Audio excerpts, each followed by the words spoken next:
Hello, good evening, everybody, and welcome to Grid Tonight, your weekly motorsports news program. I'm Adam Lemrace, and normally joining me is Kobe Lambert in the podium finish, but he's not feeling well tonight. So instead, we have Grid Network founder and CEO Joe Ciamiego joining me from his home in Portland, Oregon. Welcome, Joe, and we want to give a special shout out to our Patreon supporters, Colin, Mark, Michelle, and Robin.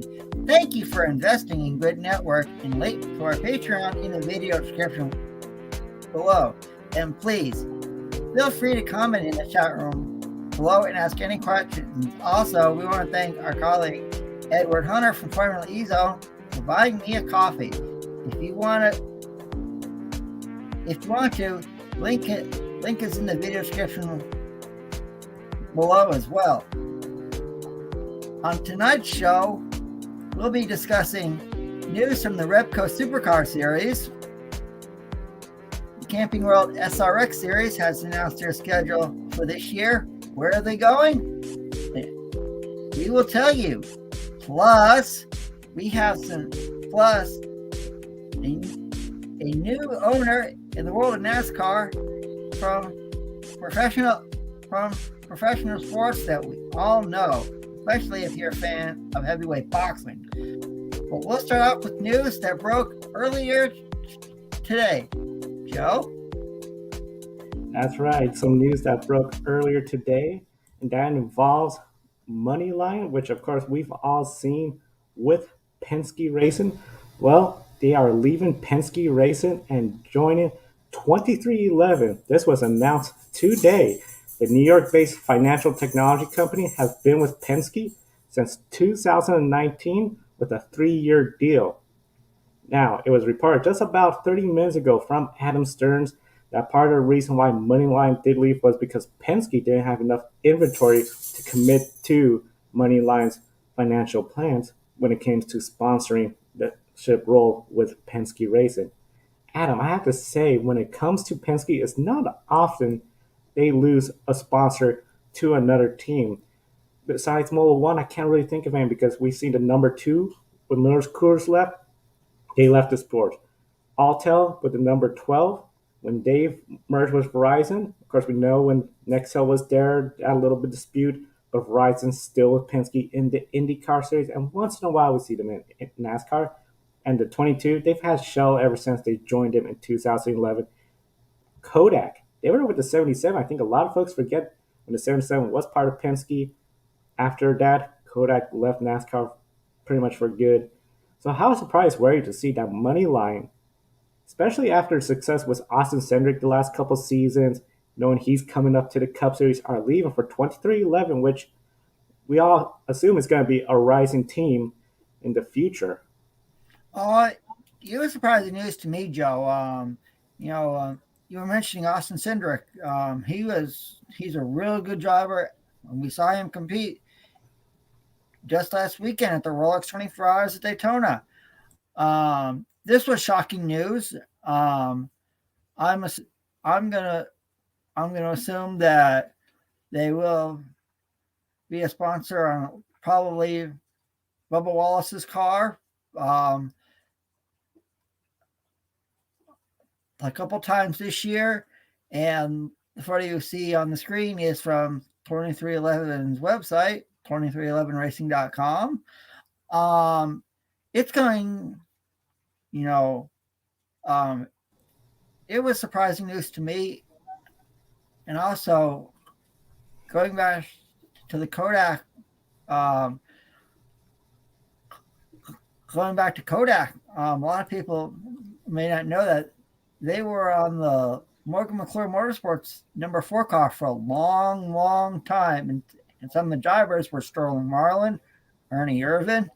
So this was surprising news to me, and I wish MoneyLion a great success at 2311 Racing, and I can't wait to see what paint schemes that they run on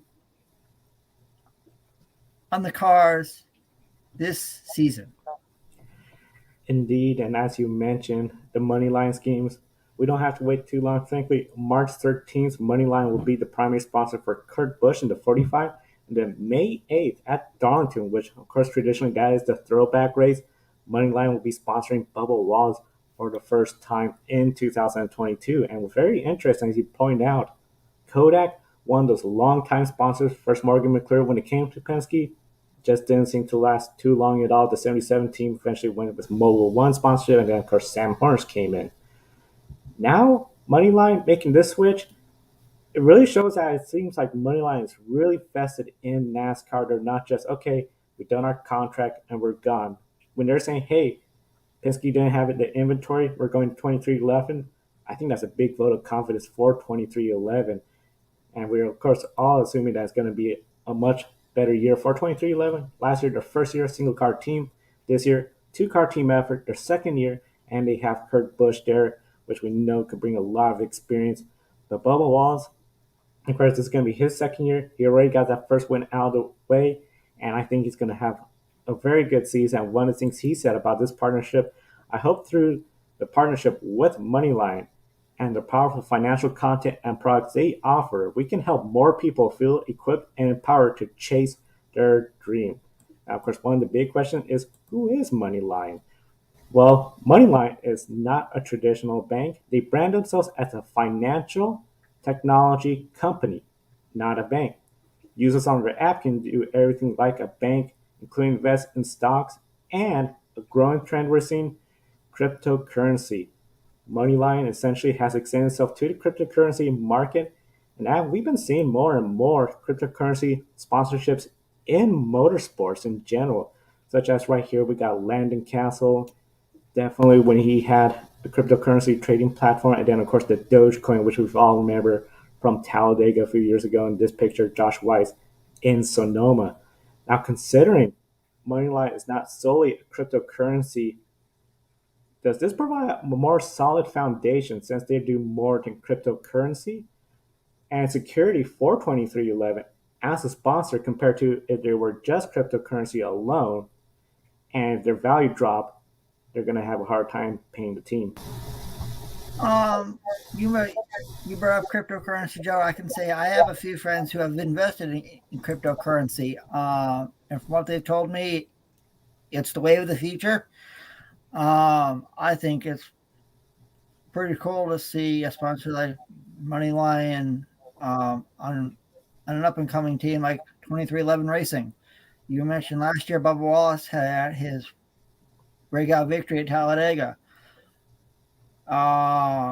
Don't be surprised, and he always runs good at Daytona and Talladega. So don't be surprised if we see Bubba Wallace up front at the Daytona 500, and also when it comes to the races at Talladega as well. Could he be a spoiler to win the Daytona 500 this year? Hey, he won Talladega last year, so and we saw what happened with Michael McDowell.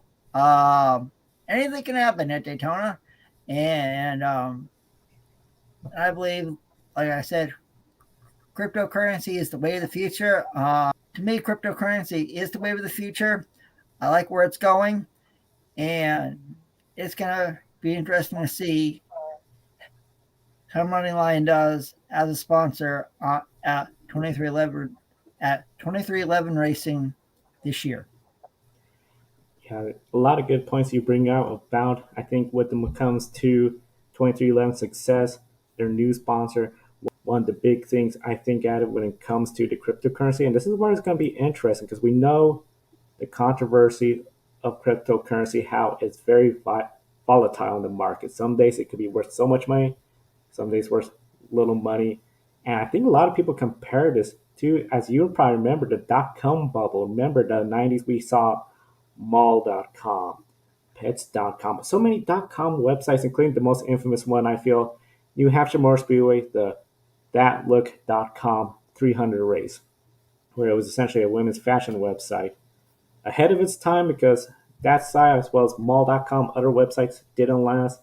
So I think a lot of people are skeptical about the future of cryptocurrency in motorsports and that sponsorship role. And of course, as I mentioned, not a lot of people are familiar with cryptocurrency. Of course, this all started around 2008. Bitcoin was the first one. Cryptocurrency essentially is digital virtual money that cannot be duplicated because of the cryptography, hence cryptocurrency nickname, which keeps it secure so you can't just make more cryptocurrency without affecting the value of it. Now, there is no central bank and there's no government authority over it and can be used as regular money for a place that does accept cryptocurrency.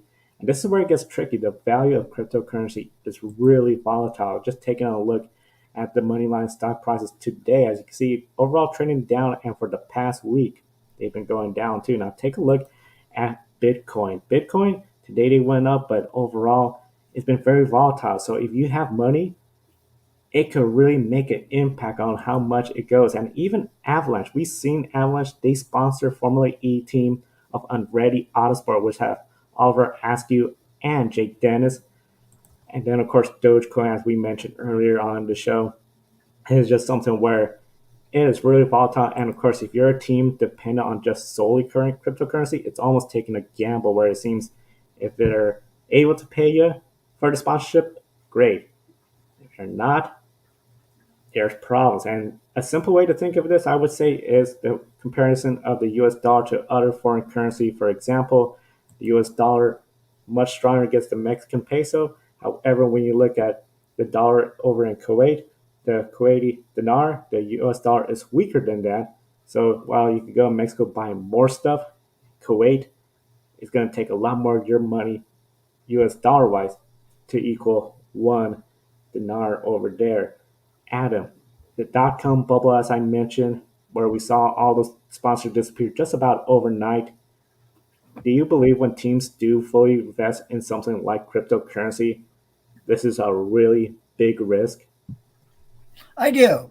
I do, Joe. And like you said, we've had cryptocurrency sponsorship in NASCAR before. You mentioned, there you go. You mentioned Dogecoin. That was on Stephen Parsons' car. Um, you mentioned Avalanche. Avalanche and Andretti in Formula E. So in it, I have no problem with their cryptocurrency company being a sponsor of motorsports. I mentioned it's the wave of the future, and I believe it's here to stay.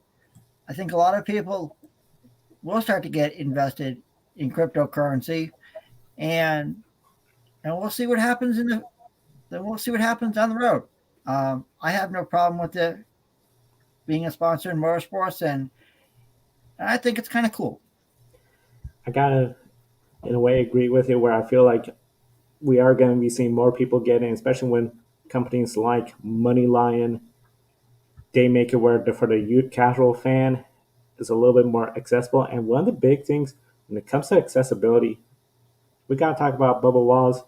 He has a huge fan following with NASCAR, even outside of NASCAR, and he has some solid sponsorships. DoorDash, we've all probably used that before. Columbia Sportswear, which is based out of Portland, Oregon. Dr. Pepper, McDonald's, of course, where I think everybody recognizes the golden arches of McDonald's. But now, this financial technology company that really caters towards Wall Street, now they're going to be there with a presence with one of NASCAR's most popular drivers, along with his other top tier sponsors.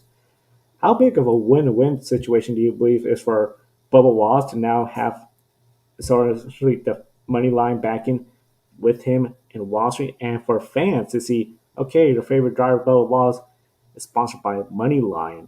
Maybe I'll download that app. Do you see this as a huge win-win for both sides? I do. Moneyline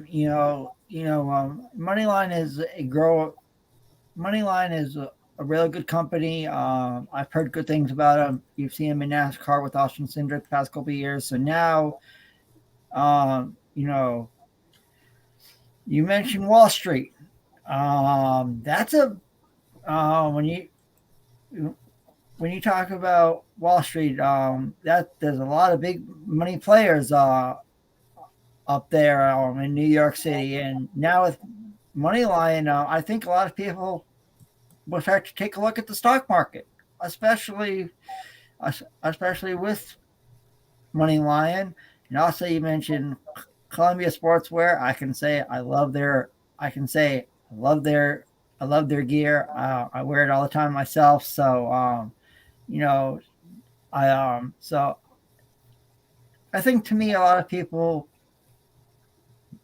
will start to pay a lot more attention to the stocks in Wall Street, and and to me, it is a win-win situation. I had to agree with you 100%. A big win-win situation. MoneyLion, they're gonna have things where there's Bubba Wallace for partners. Oh, hey, we could get you tickets to this race where you can watch our MoneyLion car driven by Bubba Wallace or maybe Kurt Busch. For the casual fan, and they see Bubba Wallace image with the MoneyLion logo, they might check it out and they might feel a bit more comfortable when it comes to using investment in the stock markets app, getting into cryptocurrency, learning about it. And I think that's sort of where it's going to bridge the gap. And as Bob was saying in that quote, help people chase their dreams. So it's really going to be interesting to follow how this partnership works. I encourage all our viewers comment in the chat room what you think of spending more and more cryptocurrency sponsorships. Because at the end, as long as they're paying the teams, so that way the teams can pay the bill and be on the track, I'm all for that. We know there's a history, some sponsors that haven't been able to do that before, but definitely if cryptocurrency is something that can do that, that's a win for the teams. And of course, we'll be following this and more NASCAR news as it breaks right here on the GRIDnet. And again, a full disclosure, public.com, one of our sponsors, does allow the option of cryptocurrency trading. This report was not influenced or collaborated between the Grid Network or public.com. And Adam, we've been talking about money. We've got to now talk about Floyd Money Mayweather. He is going to be the newest owner in the NASCAR Cup Series. Of course, on the day we kicked off Black History Month, Floyd Money Mayweather, professional boxer, announced he is entering NASCAR, the Money Team, number 50 Chevrolet, with Kaz Garla behind the wheel and Tony Eury Jr. on top of the pit box. And they're going to be attempting the Daytona 500. The team is only running a part-time schedule, Adam. So what are your thoughts on this new team? And can Garla and Eury Jr. get the number 50 in the 500? First of all, I gotta say I really like this. I really like this collaboration. You mentioned Black History Month. There hasn't been a lot of Black motorsports personnel. There hasn't been a lot. There has not been a lot of Black motorsports personalities. A couple that a lot of people may know are Wendell Scott, Willie T. Ribbs, who drove in IMSA, in NASCAR, in IndyCar. We all know about Bubba Wallace. So, and Kaz Garla has a really good crew chief, Tony Eury Jr. He's related. He was a crew chief for someone that just was inducted into the NASCAR Hall of Fame, Dale Earnhardt Jr. So I think we could see the money. I think we could see the number 50 Chevrolet on the grid at the Daytona 500, and for you see on the screen, courtesy of Money Team Racing. So, hey, you know, I think it's a really cool collaboration. A lot of people may not know that Floyd Money Mayweather has done everything in the world of professional boxing. Now he wants to take his hand in NASCAR. I say, welcome, Money. I can't wait to see how you and your team do on track, especially at the Daytona 500, which is not too far away. Not too far away, counting down to the Daytona 500. I think it's going to be really exciting to see if the number 50 could get in the Daytona 500, Floyd Money Mayweather. And I feel with Kaz Garla, they got a really good shot. Of course, we know he's been pretty good. He got a Truck Series win at a restrictor plate track as well. So one of the big things I think when it comes to that, this is a great team where you got a crew chief that is really one of the best in Cup Series. You got an upcoming driver that can win at Daytona. The potential is there. Of course, it's going to be really hard for it. It's been a long time since we've had a part-time team run at Daytona, but of course we all know Justin Haley proved you could do it. Yes, it was under the rain, but still a win's a win, and he has that trophy from Daytona. And Adam, when it comes to athletes, this isn't the first time we've seen a pro athlete outside of NASCAR come in here. I recall in 1998, Dan Marino. He and Bill Elliott teamed up for that single car effort, the number 13, and I believe it was like Financial Plus was the sponsor, and Jerry Nadeau was the driver. Mm-hmm. No wins that season, and that only lasted one season. The team. 2006 Hall of Fame race at the number 96. Troy Aikman, I believe Roger Staubach. They lasted 2 seasons, then the team was sold. And then the Xfinity Series, we saw Terry Bradshaw had a team there. We know Brett Favre, I believe, partnered with Dale Jarrett for a team there.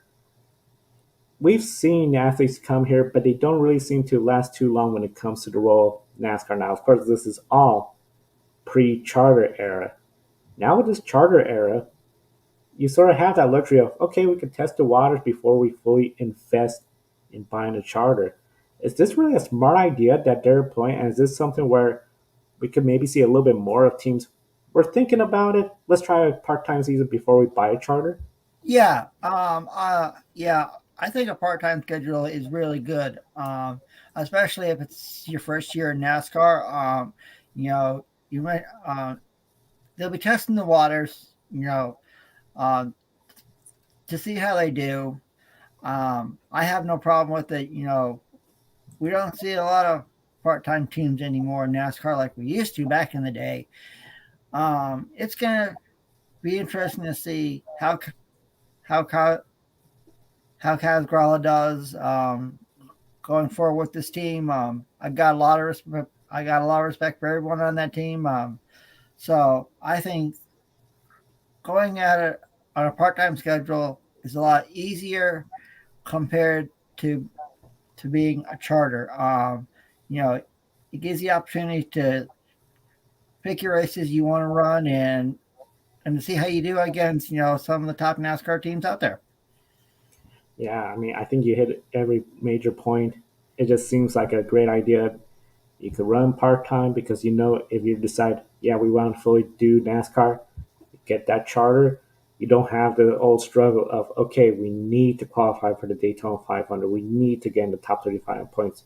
That's all gone. That charter locks you in. And one question, Kaz Garla. He's been racing in NASCAR for quite some time. In the Cup Series, 4 starts, 2 top 10 finishes, one in Daytona and one in Talladega. He hasn't really run a full-time season in any of the top 3 series, Cup, Xfinity, or Trucks since 2017.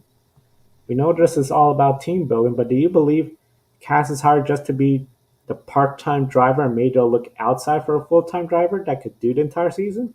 Or Yeah, do you think maybe? Oh, go ahead. I think Kaz Garla is going to be a part-time driver. You mentioned he hasn't competed full-time in NASCAR since 2017. I got a lot of respect for him. He's a good driver.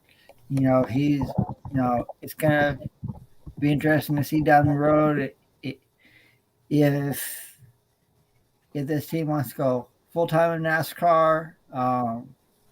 But I think Kaz Garla, to me, is a really good part-time driver. A lot of respect for him, and I can't wait to see how they do it, during speed weeks at Daytona. Yeah, speed weeks at Daytona.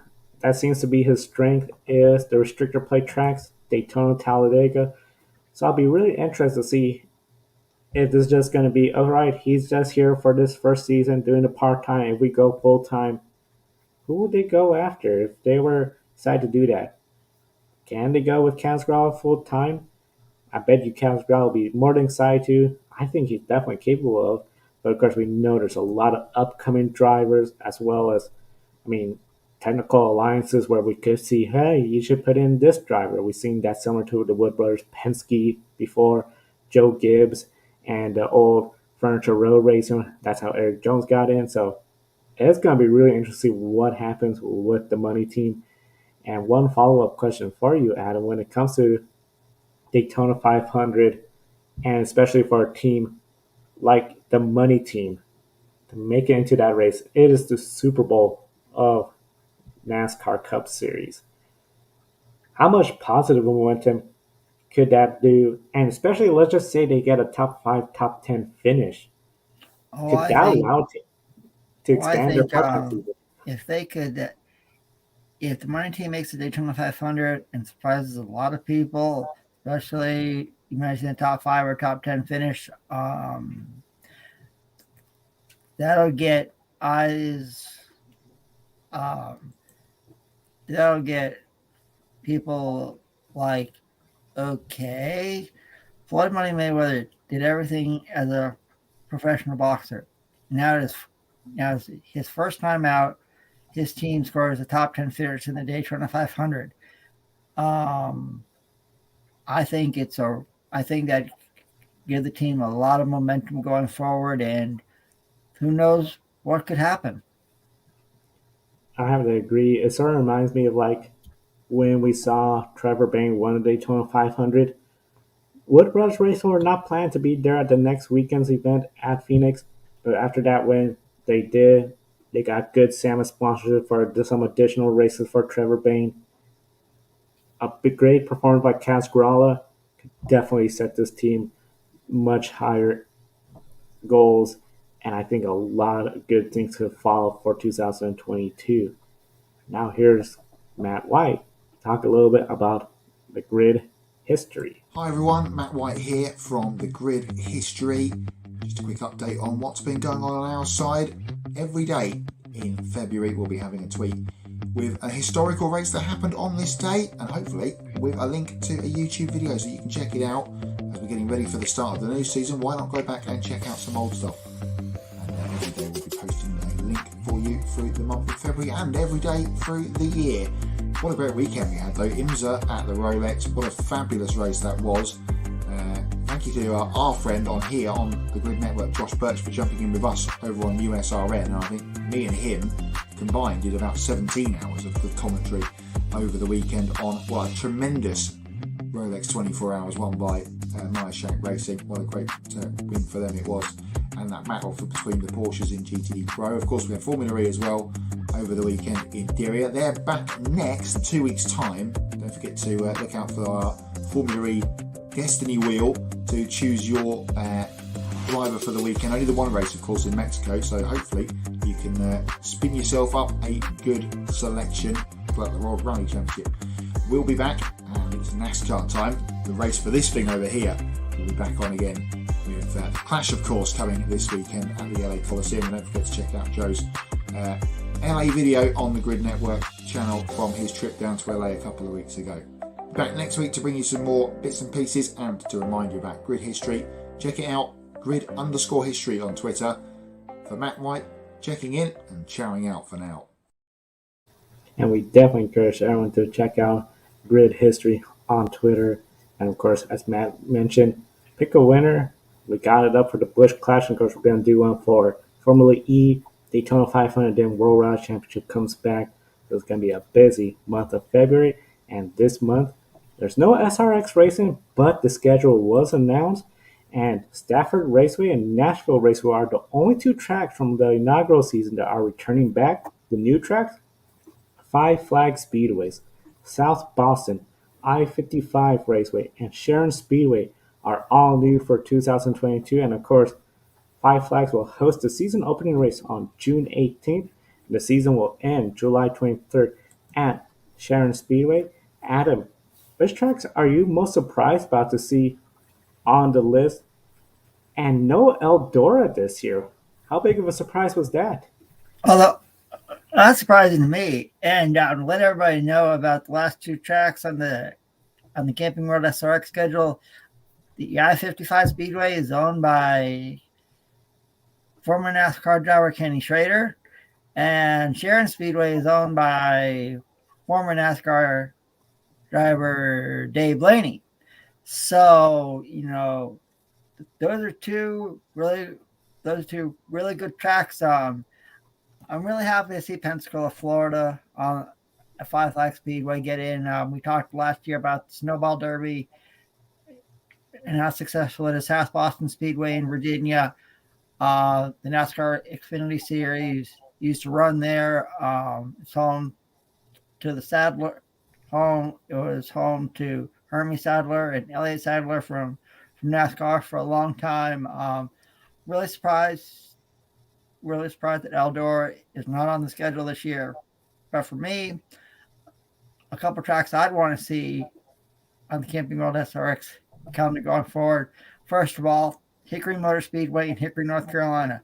So much history at that track. Greenville Pickens Speedway in Greenville, South Carolina. There's some more history for you. Why not take the series out west? And I've been thinking about this.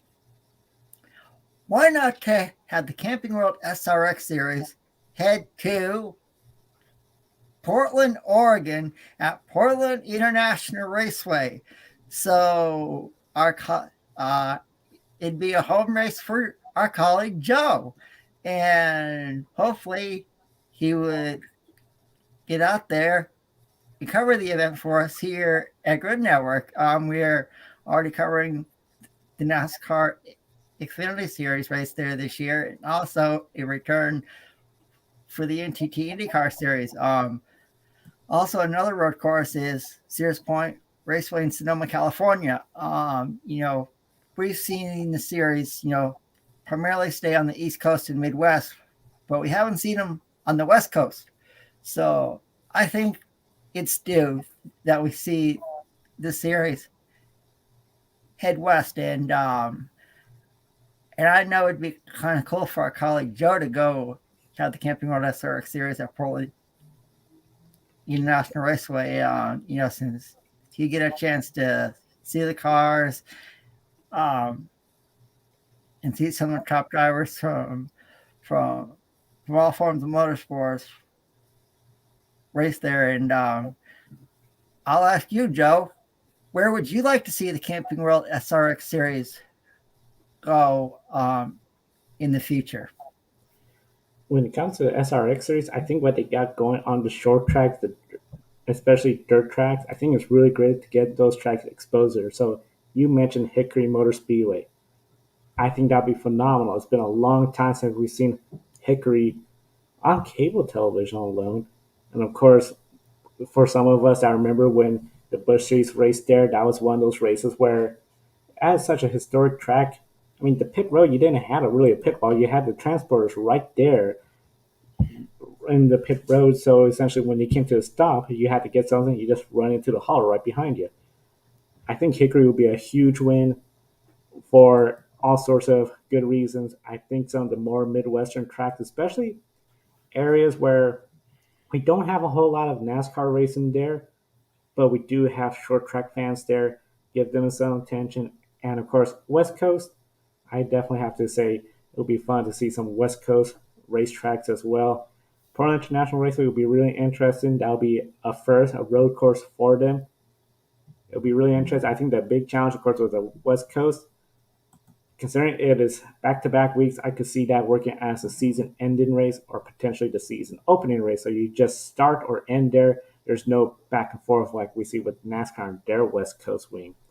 Now, one of the big things, a couple of changes that we have to get used to here is, of course, it's been reported, Camping World will no longer be sponsoring the SRX. I know that's something we're going to be working on, just SRX. But the other thing, too, we have heard that essentially there are more drivers wanting to participate, including NASCAR drivers. We've heard that relations between NASCAR and SRX have improved. And of course, we have heard again, the winner of the Spring Sizzler at Stafford Speedway will be in the SRX race. Now, for fans that didn't watch SRX last year, Doug Coby, he won Stafford Speedway Spring Sizzler race. That's sort of a big deal for that community. He goes on to SRX, beat Tony Stewart, Ernie Francis Jr., Willie T. Ribbs, Paul Tracy, Bill Elliott on network television in prime time, gets this huge win. So, Adam, considering some of the changes, but the big thing, NASCAR and SRX benefit, their relationship improving, how is that a big benefit for essentially both parties? And especially when you have drivers that Doug Kobe might race against a couple more Cup Series regulars. Oh, I like it. You mentioned last year we had Willie T. Ribbs, who's raced in NASCAR before a couple times. We had Michael Waltrip. We had Bill Elliott going up against his son Chase Elliott at the season finale at the Nashville Fairgrounds. If NASCAR stars want to participate in the SRX series on an off weekend, I know it's going to be very hard this year since NASCAR really doesn't have a lot of off weekends. But I'd like to see, the Camping World SRX series reminds me of the old IROC series, and we had some of the best overall drivers compete there. So I think, it'd be kind of cool if we could get some past NASCAR stars, to participate in the Camping World in the SRX series. I don't know which NASCAR drivers would be available, but I think it'd be kind of cool for me, to see some past NASCAR drivers go up against some of the best racers in the world, like Helio Castroneves, Paul Tracy, Ernie Francis Jr. Who knows how they would do in those cars? I think it'd be kind of cool to see. I would have to agree. I think it would be really cool to see. And the big thing, I can see a couple big benefits for SRX with that improvement with NASCAR relationship. They could easily have some crossover promotion. And one big thing, we saw how Nashville short track was sold out and people were there because of Chase Elliott. Chase Elliott will, I think, easily be at another race. Can you imagine the demand for tickets if they're not? Oh, Kyle Larson, he loves racing anything. He's going to be at an SRX track. Go there Saturday, fly out to whichever racetrack Sunday. I mean, this is huge because I think while it is exciting to see past racers like Bill Elliott, Paul Tracy race, you bring a Kyle Larson. I mean, everybody talks about how he is such a great racer. That's going to be a huge boom for that short track. Same with Chase Elliott, having more NASCAR drivers. And then I think for drivers like Doug Kobe, oh man, if he could beat Kyle Larson or a Chase Elliott or a Cup Series driver at a racetrack, that is going to take headlines. And of course, hopefully more opportunities for those drivers in NASCAR. So definitely it's going to be really exciting to see what happens with the upcoming SRX season. I think it's going to be a lot of fun. Just very much excited for this. And of course, that's all going to be coming out later with who are the drivers and the full lineup. Yeah, I think it's going to be, and all the races will be again in prime time on CBS. So, you'll get tracks like I-55 Raceway and Paisley, Missouri, that I don't think has had a lot of national attention. So it'll be kind of cool to see some of these local short tracks get some national exposure. And now moving on to some news from the world of open wheel racing. Force Indy has announced their entry for the 2022 Indy Lights sponsored by Cooper Tires Championship. Trans Am star Ernie Francis Jr. will be driving the number 99 car in 2022. The 24-year-old is a 7-time Trans Am Clash champion, 47 career victories, and 24 in the Premier Trans Am category. And plus, he got a lot of attention last year competing in the SRX series alongside men like Paul Tracy, Michael Waltrip, Bill Elliott. So can't wait to see how he does. And the Indy Lights Championship gets underway February 27th on the streets of St. Petersburg in Florida. And now we have some news from the world of the Repco Supercar Series down under in Australia. Yes, Supercar Series. That's one series we haven't discussed about today, but there was still a good amount of news coming out this weekend. Of course, as you know, you've been following the news very, very closely. So let's jump right into it with Red Bull Ampol Racing. Brock Fenny is going to be driving the number 88, as we found out when the livery was released. Beautiful looking car. Now, Brock is a 2021 Super 2 champion. Now, for fans not familiar, Super 2, of course, is in a way equivalent of the Xfinity's to the Cup Series. So he's coming up as a champion to the Supercar Series. What are some real expectations and benchmarks he should hit in his rookie year with this very high race team? Well, to me, it's gonna. He takes over the number 88 car that 7-time series champion Jamie Whincup drove for a long, long time, and now Jamie's the race engineer over there. Rock has some big shoes to fill. In the Dunlop Super 2 Series races alongside the Repco Supercross Championship, so he's used to a lot of these tracks. How do I think he'll do this year?